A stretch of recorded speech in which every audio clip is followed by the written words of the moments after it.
चॅनलवर आता आपण आलेलो आहोत खोपोलीला।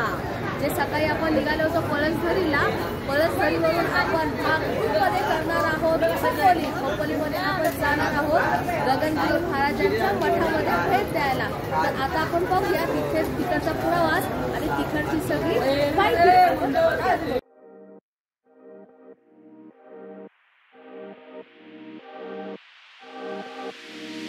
खोपोलीला उतरलात ना तुम्ही की खोपोलीला ज्या दिशेने ती ट्रेन जाते तिथे तुम्ही फर्स्ट डब्याला किंवा त्या साईडला बसा। तिथूनच बाहेर काढायला तिथे दाखव, बाहेर काढायला तिथेच ऑटो आहे, तिथून तुम्ही ऑटो पकडू शकता।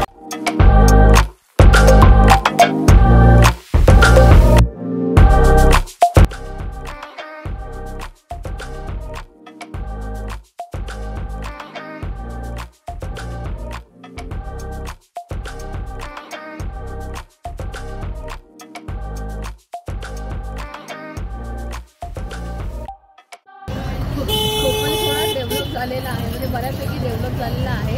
पळसधरीला असं काहीच नव्हतं। ॲटलिस्ट खोपोलीला इथे तुम्हाला दुकानं, हॉटेल, बाजार म्हणजे काहीतरी कुठे ना काहीतरी ऑप्शन आहे। पळसधरीला असं काहीही नव्हतं, म्हणजे बऱ्यापैकी चांगला डेव्हलप झालेला आहे बघा।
खोपोली स्टेशनवरून आम्ही रिक्षाने मठापर्यंत आलो।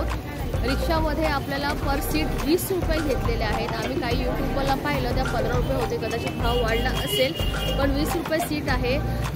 नाही म्हटलं तरी 15 मिनटं फक्त चालण्याचं एवढंच अंतर आहे, जास्त लांब नाही आहे। आम्ही मठामध्ये आलो, पण मठामध्ये आल्याच्या नंतरला इथे मोबाईल स्ट्रिक्टली निलंबित आहे। मोबाइल स्ट्रिक्टली नॉट अलाउड आहे। इंग्लिश हम शर्मिंदा है, तेरे कातिल अभी जिंदा है। मोबाईल स्ट्रिक्टली नॉट अलाउड आहे, त्याच्यामुळे आश्रममध्ये जातानाच आम्हाला मोबाईल नाईलाजाने बंद करावा लागला. पण काही जेव्हा कोणी ओरडेपर्यंत आम्ही थोडंफार केलेलं आहे, ते तर तुम्हाला दिसलंच असेल. आतला परिसर खरंच छान आहे, पण आज जरा थोडी खूप गर्दी असल्याने संडे पण आहे आणि 3 दिवस लागोपाठ सुट्ट्या आल्याने थोडीशी वर्दळ होती, थोडासा आवाज होता. पण मला वाटतं की जेव्हा गर्दी नसेल तेव्हा इकडचा परिसर आतला आवार आहे, जो आतला परिसर आहे, तिथे बसण्यामध्ये आणि ध्यान करण्यामध्ये खूप शांतता कदाचित असेल. आता मी सुद्धा आली होती जेव्हा मी लहानपणी, म्हणजे 7वी 9वीला आमची इथं कॅम्प आलेली, तेव्हा हे देऊळ वगैरे मोठं नव्हतं, तेव्हा खूप छान होतं ते. आणि त्याच्यानंतरला वडिलांसोबत आली होती तेव्हा पण इतकं मोठं नव्हतं. पण आता खूप वर्षानंतरला मी इथे आलेली, तर आता हे खूप मोठं मठ बनलेलं आहे, बिल्डिंग बनलेले आहेत, खूप काही सुविधा आहेत, खूप छान आहे. सुरुवातीलाच आपण इथे चप्पल स्टँडमध्ये चप्पल काढून प्रत्येक जोडीचा 1 रुपया आपल्याला द्यायचा. त्यानंतर आपल्याला लाईनीमध्ये महाप्रसादाची तिकीट आहे, जी प्रत्येकाला 20 रुपये याप्रमाणे महाप्रसादाची तिकीट घ्यायची आहे. दर्शनाच्या रांगेतूनच आपल्याला महाप्रसादाच्या रांगेकडे जायचं आहे.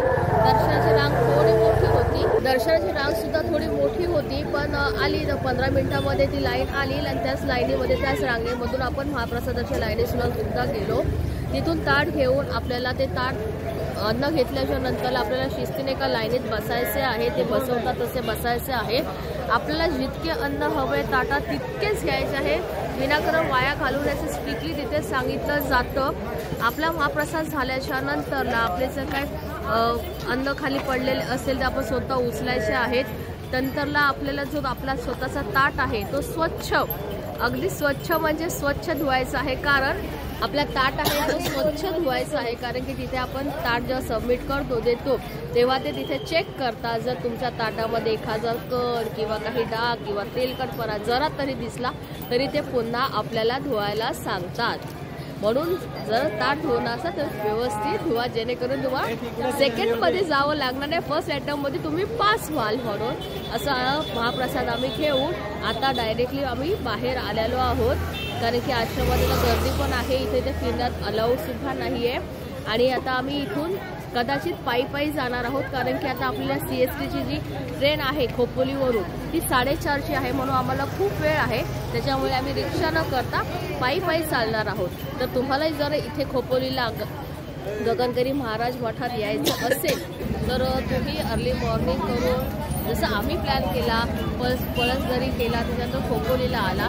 पण असे खूप जण आहेत जे पहिले डायरेक्टली खोपोली करतायत आणि त्याच्यानंतर पळसदरीला जाणार आहे. पण आम्ही विचार केला की आता खोपोली लास्ट स्टेशन असल्याने आपल्याला CSTला जाणारी ट्रेन जर थोडी रिकामी किंवा बसायला चढायला मिळेल या उद्देशाने आम्ही पहिली पळसदरी केली, त्यानंतरला आम्ही खोपोली केली. तर तुम्ही जरी प्लॅन करत असाल, जर तुम्हाला आमचा प्लॅन पटला असेल, आवडला असेल, तर असा प्लॅन सुद्धा तुम्ही करू शकता. आणि जर तुम्ही प्लॅन करणार असाल तर कोणता प्लॅन करणार ते मला कमेंटमध्ये नक्की सांगा. तर आजच्या ब्लॉगचा आपण इथेच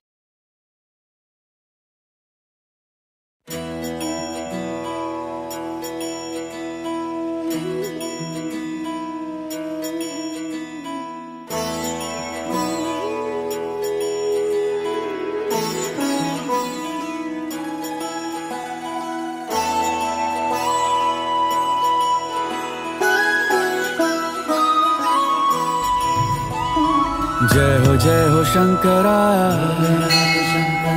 आदिदेव शंकरा, तेरे जाप के बिना चले ये सांस किस तरह। मेरा कर्म तू ही जाने, क्या बुरा है क्या भला, तेरे रास्ते पे मैं तो आंख मूंद के चला। तेरे नाम की जोत ने सारा हर लिया तमस मेरा। नमो नमो जी शंकरा, भोलेनाथ शंकरा, जय त्रिलोकनाथ शंभु हे शिवाय शंकरा। नमो नमो जी शंकरा, भोलेनाथ शंकरा, रुद्रदेव हे महेश्वरा।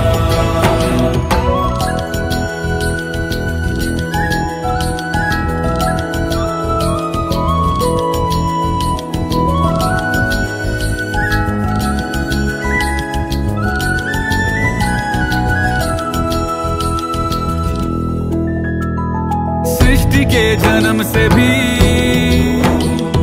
पहले तेरा वास था। ये जग रहे या ना रहे, रहेगी तेरी आस था। क्या समय क्या प्रलय, दोनों में तेरी महानता, महानता, महानता। सीपियों की ओट में मोतियां हो जिस तरह, मेरे मन में शंकर